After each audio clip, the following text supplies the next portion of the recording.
pentagonal prism. So the volume of a prism we said was base area times height. And if it's a pentagon, we find the base area by doing 1/2 ANS. So we need to know the number of sides. Well, we need to know A, which is the apothem, which is given to us this time. It's 10. The number of sides, it's a pentagon, so it's 5. And the length of each side, if this is 14.5, then all of these are also 14.5 because it's regular. So there's my S.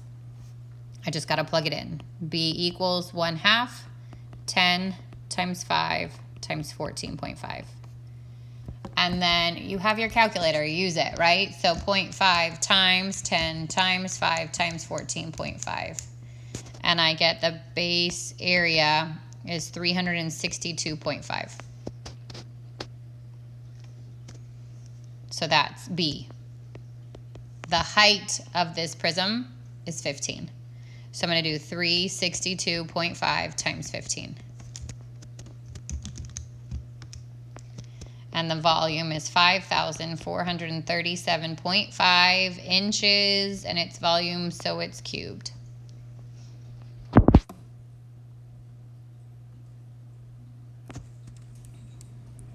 Questions on that one before we go to the next one?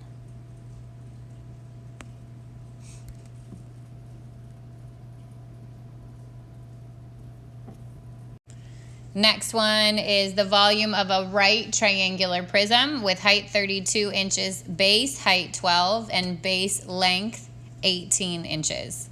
So if you think about what a right triangular prism would be, okay, something like this. The height is the height of the prism. So this would be 32, the side connecting the two bases. The base height is, now I'm talking about just my right triangle. The base height is 12 and the base length is 18. Now those can be switched. It doesn't matter, like the 18 and the 12 doesn't matter. It's not giving me the hypotenuse, but I don't need it because I don't need perimeter. If I did, like let's say it asked me for the surface area and the volume of this, then I would use the Pythagorean theorem to find the hypotenuse of the base. But I don't need it because this is still just volume, which is base area times height. Base area, if it's a right triangle, is 1/2 little b times the height. So 1/2 12 times 18.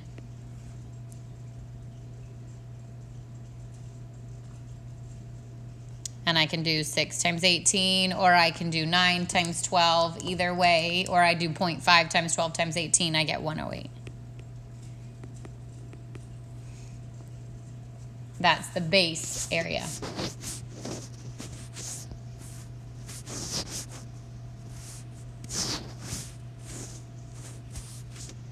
Then the height of the prism is 32. So 108 times 32.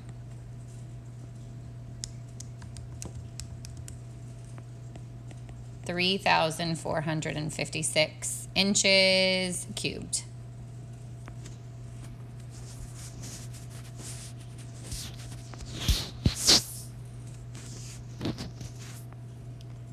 Questions on any of those?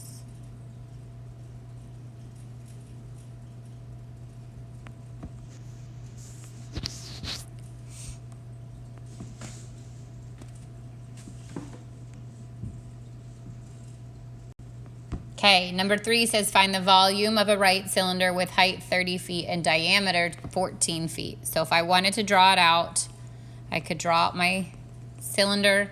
This time it's giving me the whole diameter is 14 and the height is 30.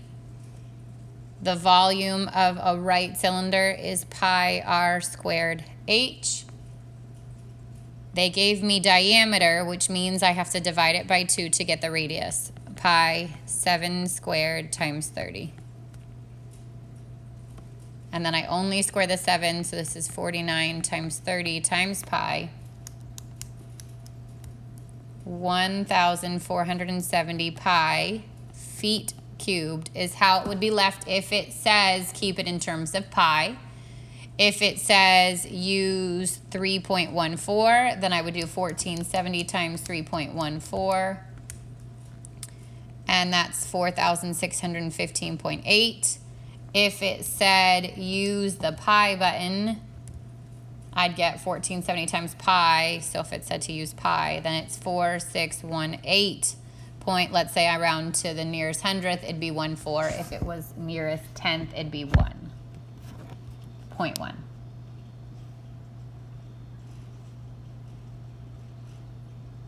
Questions on those?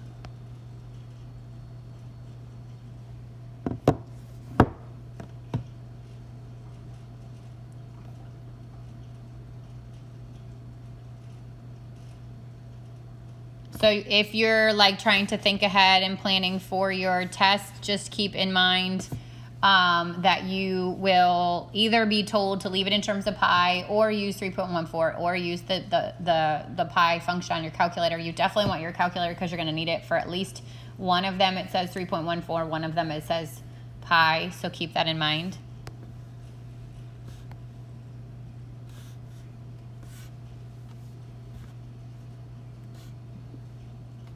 Okay, last one, and this is a great standardized test question. This says a cylindrical beaker with a diameter of 10 inches and height of 12 is filled with water that is then poured into a rectangular pan that is 14 inches by 9 inches by 3 inches.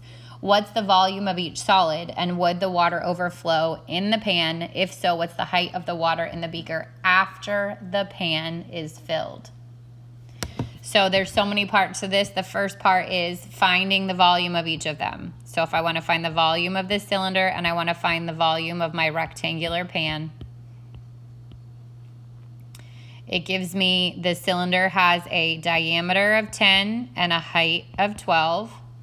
So I already know that I have to do R is half of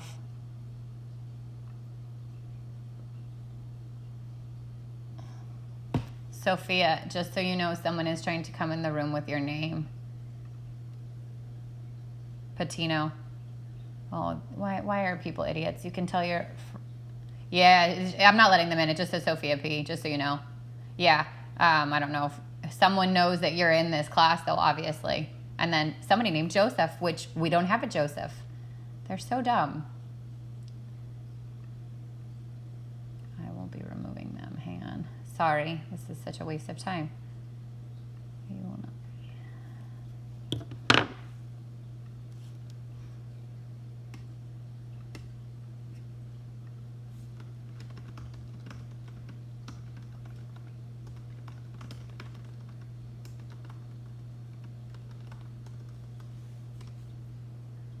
And Mateo, somebody's named Mateo H. That's super smart. They don't even know your name. Very funny. Very, very funny. Okay. All right. Okay, so again, cylinder, they gave you the diameter, which means I have to cut it in half to get the radius, would be 5. And the height is 12. So 2 pi r squared h would be, nope, not 2 pi, just pi. Pi r squared h would be pi, 5 squared times 12, pi times 25 times 12, which is 300 pi.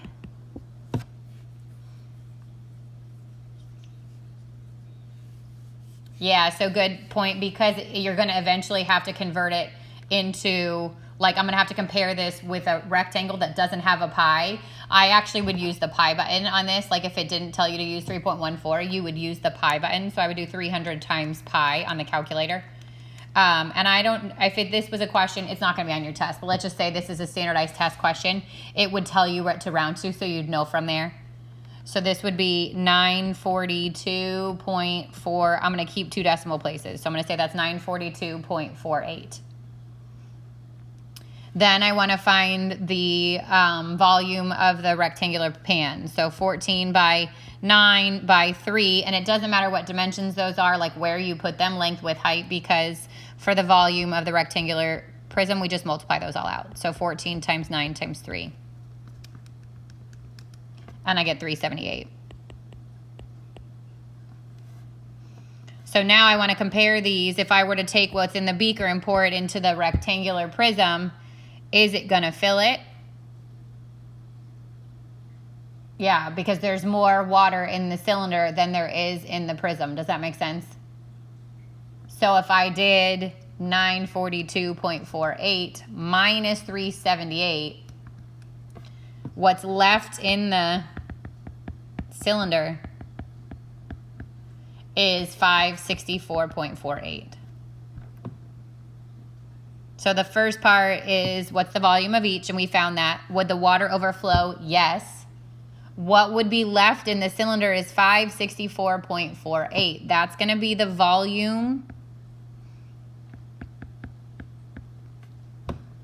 left in the cylinder. So if it wants the height, the radius didn't change, which means I'd still get 564.48 equals pi. My radius is still 5, right? The actual radius on that cylinder didn't change. What did change is how high the water is filled, which is the height.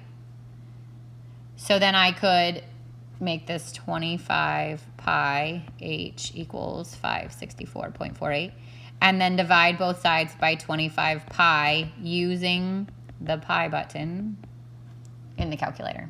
So 564.48 divided by 25 times pi, and I get height is 7.19. So let's make that rounded to the nearest tenth. 7.2 inches high.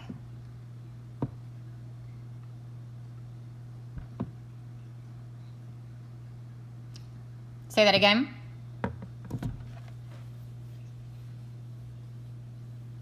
No, it's equal to the volume, right? So this is my volume. Because it's now partially filled, right? I emptied out part of that cylinder. So I want to see, it's asked for what's the height of the water after the pan is filled. I need to figure out what H is if my volume has been reduced to 564.48. Does that make sense? So it's not filled to the top. I don't know what the height is anymore. I got to figure out what the height is. And the way you do that is set it equal to the volume, where the radius stayed the same because the width on your cylinder didn't change. It's just the height on the cylinder that changed because it didn't go all the way to the top. Does that make sense? Okay. Like I said, this won't be on your test. Your test is pretty straightforward. This is a great standardized test question, though.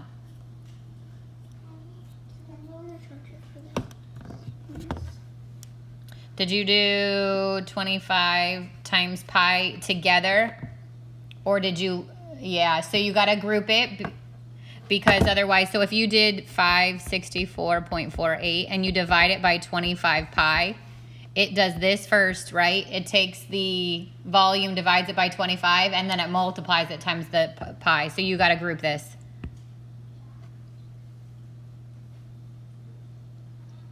That's what happened. Yeah, okay, good. Chase, what happened, bud? There's a charger in the room, in the playroom, on the floor by your desk. Okay. All right. So questions on the warm-up before we get into the homework? Okay. So I don't want you to stress too much about that last question. It's not going to be on your test, but it is a great standardized test question. The other questions could be ones that you see on your test. Okay. So here's the homework. That was for 11-6. The odds you can check in your book, but just in case I'll kind of go through them, and then if I need to do something to expand, I can. Number 3 was A. Number 4, 20 units cubed.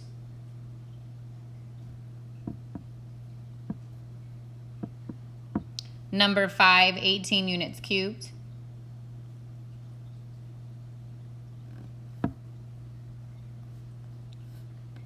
Number 7, 175 inches cubed.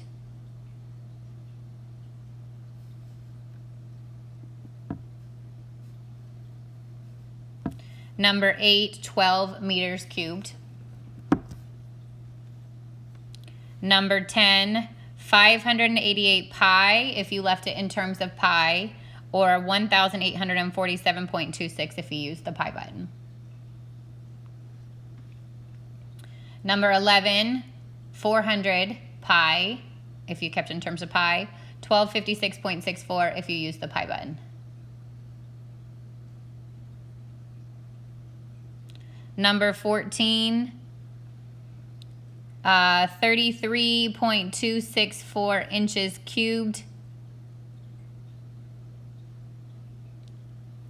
which when you convert to feet, 19.25 feet.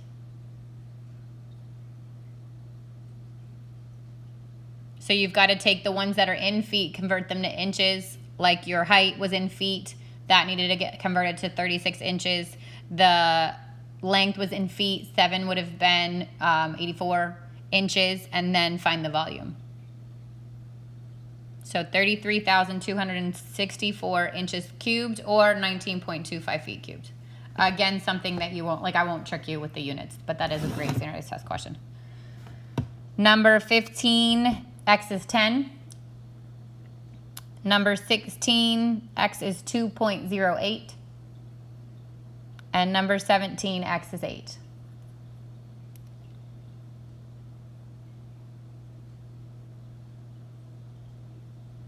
Go ahead, Lewis.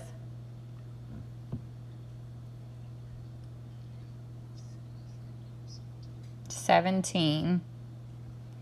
So the volume, pi r squared times h equals 128 pi. And the thing, oh, you said you got 4? So that's the radius. The x on the cylinder is the diameter. So you just have to double it. Yeah, just be careful. Any other questions on the homework?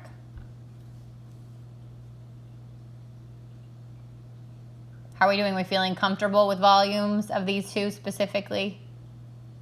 Yeah? Okay. All right, so let's get into the last section that's going to get covered on this test, and it's the volumes of the pyramids and the cones.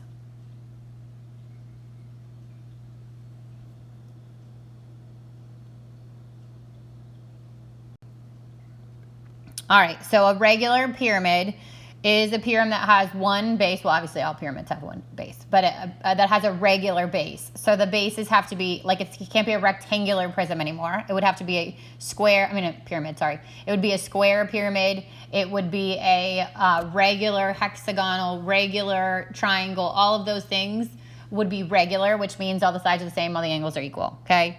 In that case, all the lateral edges are congruent. So if you remember, the lateral edges are the ones that come from the top or from that vertex down. So this, the one that's back here and here, these are all lateral edges, and they would all be congruent. The lateral faces are all congruent and isosceles. So each one of these faces, if it's a square, it's going to have 4. If it's a hexagon, it's going to have 6. If it's a triangle, it's going to have 3. All of those are congruent to each other, and they're also isosceles because if the lateral edges are all congruent, then those two sides are always congruent. And then the altitude meets the base at the center. So my altitude, just like before, runs to the bottom. It would be the center, which means that this would be 1/2 the side. We still have slant height that runs this way. So everything's the same as before about a pyramid, except that now you're narrowing it down to regular pyramids. The altitude one? Okay, you're welcome. All right, volume of a regular pyramid, so this is the last formula you're gonna need for a pyramid, is 1/3 base area times height. So we take the prism and we add 1/3 onto the front of it. Go ahead, Braden.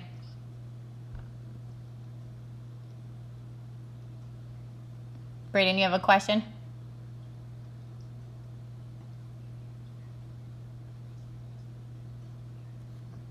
Okay.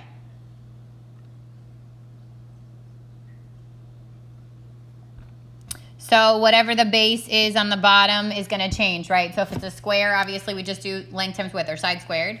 If it's a hexagon, we have to do, or a decagon, or all the octagon, all that stuff, right? You have to do 1/2 ANS.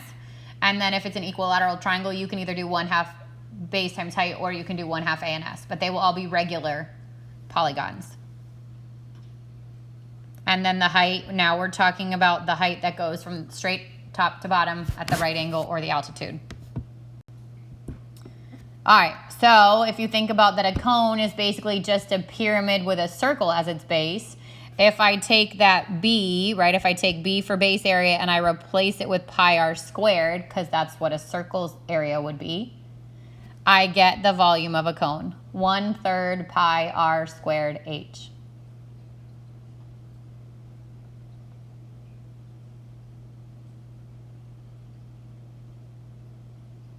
So if you're thinking about how these compare to areas, think that the surface areas use slant height for pyramid and cone, and volume uses height.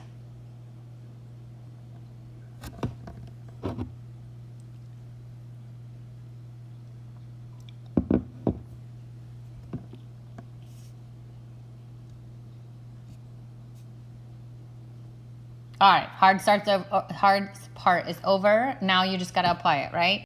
So example 1, a regular square pyramid has a base edge of 6 and a lateral edge of 5 centimeters. Find its volume.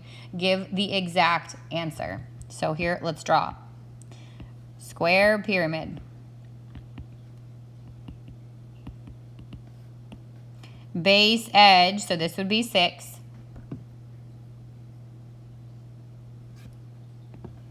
Lateral edge, like this maybe, would be 5.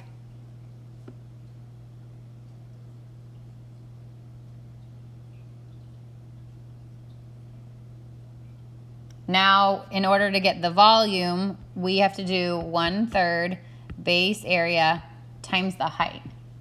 We can do base area because it's a square, right? B would be 6 times 6. Which is 36. Obviously, the 1/3 part we have. What we don't have is the height.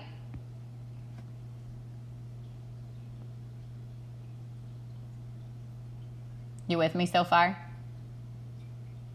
Okay, so what I can do is take half, right, of that 6 and make it the 3.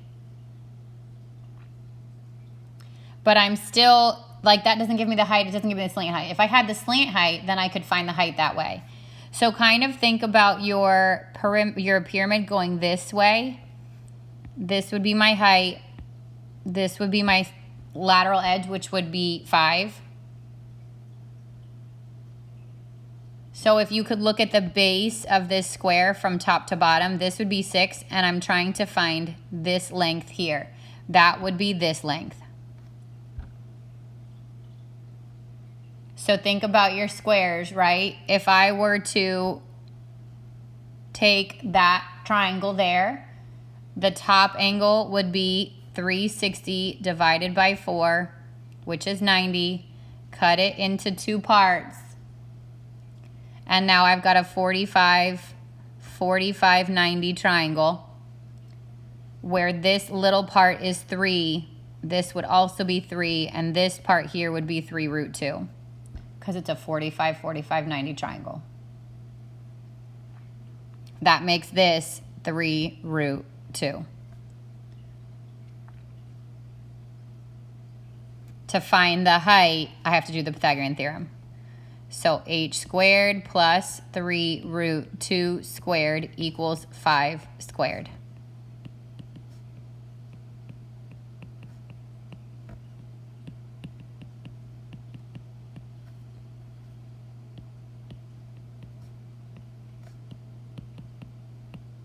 And I get the height is √7. Now I can plug that and the base in here. 1/3 of 36 is 12. This would be 12 √7 centimeters cubed. Now that's probably one of the hardest volume questions. So don't let it scare you, because usually you don't get lateral edge. Usually you'll get maybe height, and you have to find slant height, or slant height and you have to find height. So you can just cut the side into half. That's way more common than something like this. Okay, so we're getting the worst part over early. So let's just say it is tweaked a bit. Let's say instead of doing the lateral edge, I gave you this slant height was 5.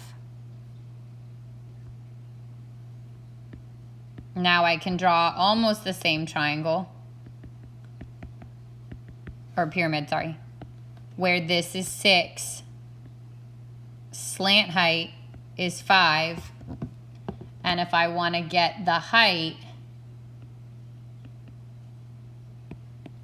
I would drop it straight down, which actually cuts that side into half, making this 3. Now the slant height makes the hypotenuse of that triangle inside, right? So if you remember your triples, there's one that is 3, 4, 5. Now my height is 4. This is much more on level with what you're going to see on your test. So if that first part scared you, take a deep breath, okay? This is much more on level with what you would see on your test. We're not trying to kill you. So I would get 1/3. The base area is still 6 times 6, or 36, but the height is 4. And I'd get 12 times 4, which is 48 centimeters cubed.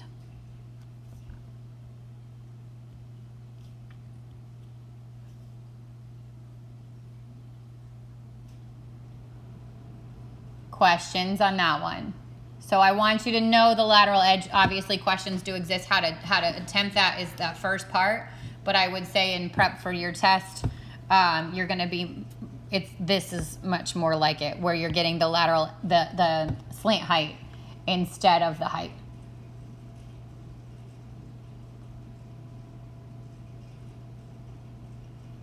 Questions before I move on?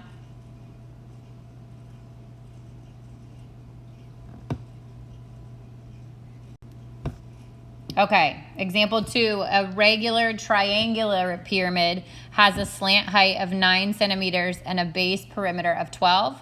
Find its base area and its volume. So now I've got a triangle. These are like the hardest to draw.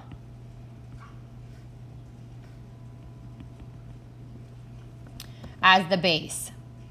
Still 1/3 base area times height. Slant height, which is this, is 9. Perimeter is 12. If it's a triangle that's regular and I have a perimeter that's 12, each side is going to be 4.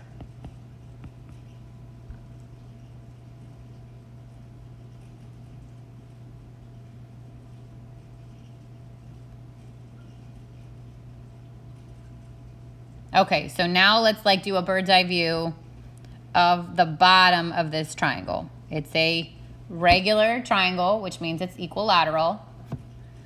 All I know is the side lengths are 4. If it's regular, it means this is 60, 60, 60. So you can do one of two things. Draw the altitude of that triangle to find the like 1/2 base times height for the triangle. But we're also going to need the height of this triangle,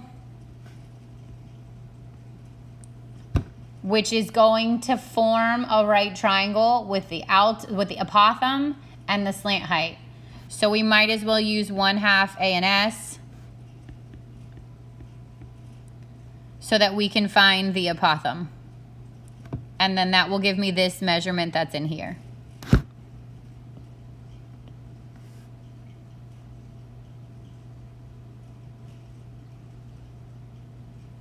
So to do that, go back to your central angle. 360 divided by 3 is 120. Cut that in half. That's 60 at the top and now 30 in these corners. This is 2 and 2. which is your A. Let me do a different color. This is your A. This is your A root 3. So if 2 equals A root 3, then A equals 2 over root 3, or 2 root 3 over 3. That's the apothem on this base. So this would be 1/2 2 root 3 over 3. Number of sides is 3. Length of each side is 4. So these 3's cancel, 1/2 and 2 cancels, and I end up with an area that is 4 root 3. That's the base area, so that's your B.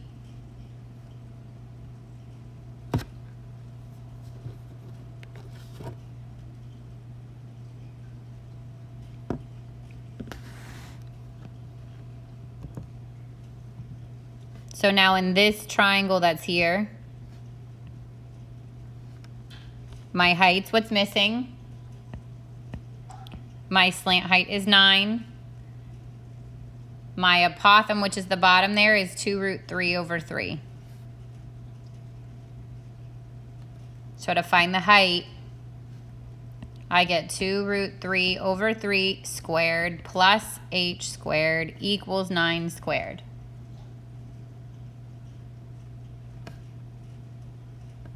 This times itself is 4 times 3 over 9, or 12/9, which is 4/3.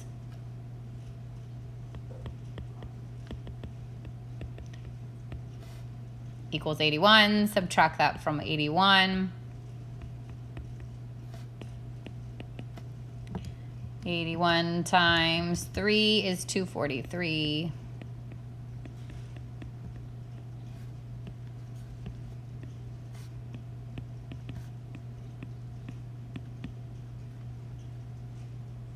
And then you have to square root it.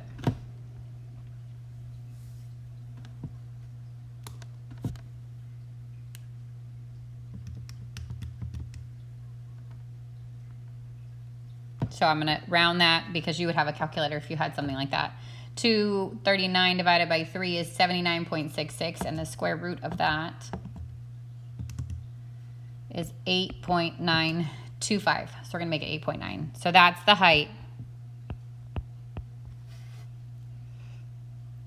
I would say you'd probably have a calculator even if you wanted to go back to this point and use 2 root 3 over 3, like figure out what that is as a decimal if that's easier.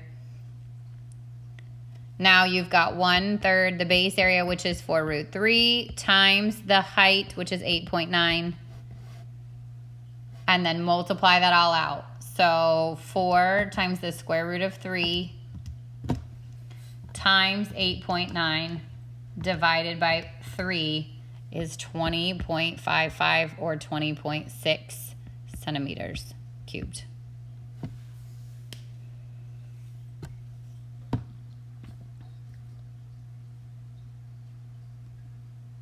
And again, I would say that's probably harder than what's on your test. So I would say, like, during the normal school year, we try to push it a little bit harder. We're going to ease up when it comes time for these, like, distance learning. It's obviously not as easy for us to go over all this stuff. I don't want you to stress too much. I would say I'm almost, like, much more on level would be your square pyramids, which is going to be how your review is. Your review is kind of, like, geared more towards your test. So hopefully you'll get a little bit more clarity on that tomorrow.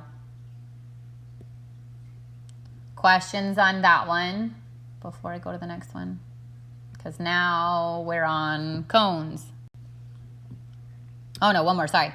The height of a regular triangular pyramid is 6. The radius of the base is 8. Find the base area and the volume of the pyramid.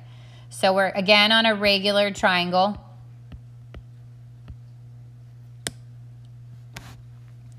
This time the height is given. The height is 6.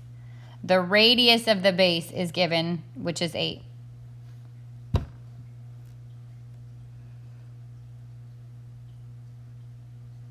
So if I want to find the area of the base, I'm going to look, like, again, bird's eye view on the base. This is 8. So if I did 1/2 A and S again, I have to find A, which is here. Same exact process because it's a triangle. Again, 360 divided by 3, 120. Cut it in half. There's 60 at the top, 30 here, 90 here. So this is your A. This is A root 3. This would be 2A, which means A is 4. So my apothem is 4. The number of sides is 3.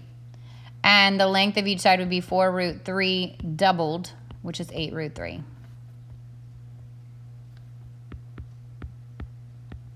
1/2 of 4 is 2. 16, that's 48 root 3 is the base area.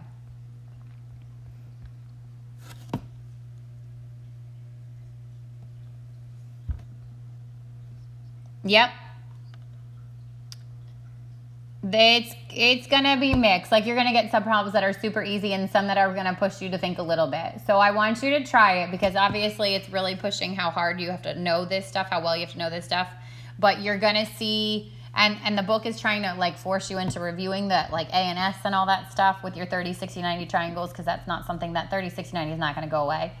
But your test, I would say we made a little bit easier. So I'm going to do your best on the homework, but definitely try them all because you might see something that you see again on your test. It's just the really hard ones we didn't put on there. Okay, so now I already have the height. I already have everything I need for this one. I don't think this one's that bad. You had to find the base area, so you had to find that. But once you do that, then the volume is 1/3 the base area, which is 48 root 3, times the height of this prism, which is 6. I would say this is not far off on level for what you could see on your test. The last one, harder. This one, not so bad. So 1/3 of 48 is 16. 16 times 6 is 96 root 3 centimeters cubed.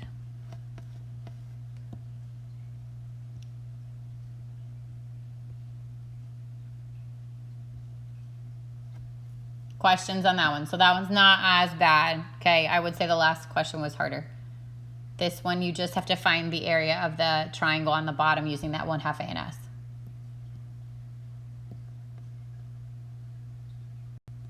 Okay, good news. These get easier.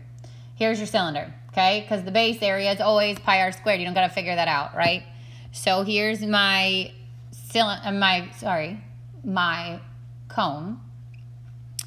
Base area would be pi r squared. If they give you the diameter, you just have to cut it in half to get the radius. And so then the base area would be pi times 12 squared, or 144 times pi meters squared. There's the base area. The volume, 1/3 pi r squared times the height, or 1/3 the base area, because we already know that, times the height. Now I gave you we figured out the radius. We have the slant height. What we don't have is the height, but this is one of your triples. Your height is 5. So I can do 1/3. The base area we already found was 144 pi times 5.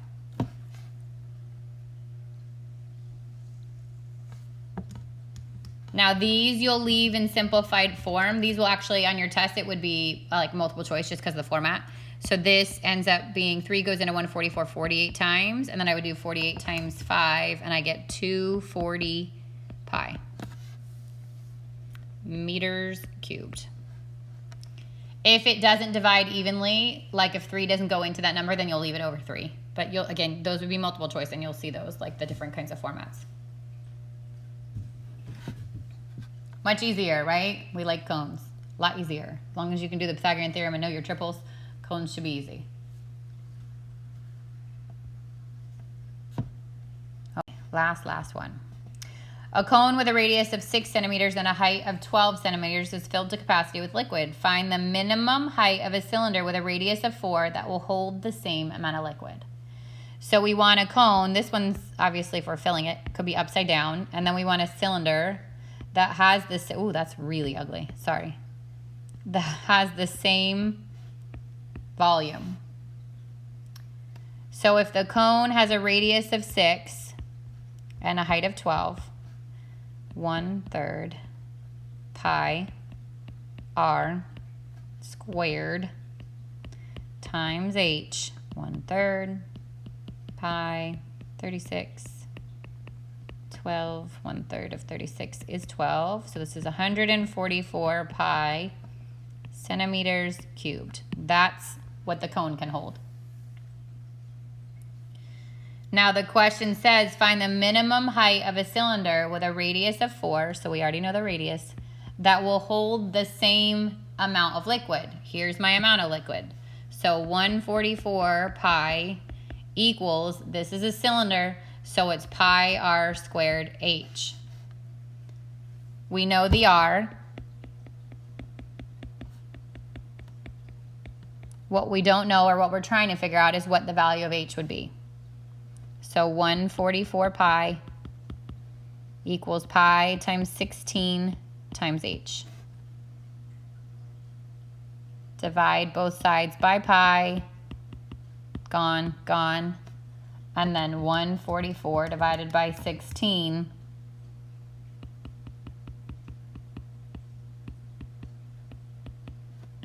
tells you minimum height would be 9 centimeters.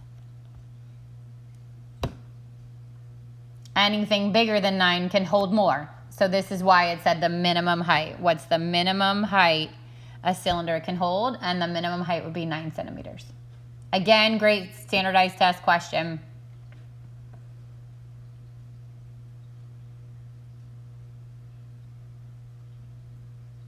Questions on any of the notes today? So we got through the notes again, which means you just have to do the homework before tomorrow. Let me look at it now. Actually, let me open up that assignment and see if I can make your life a little bit easier. Hang on.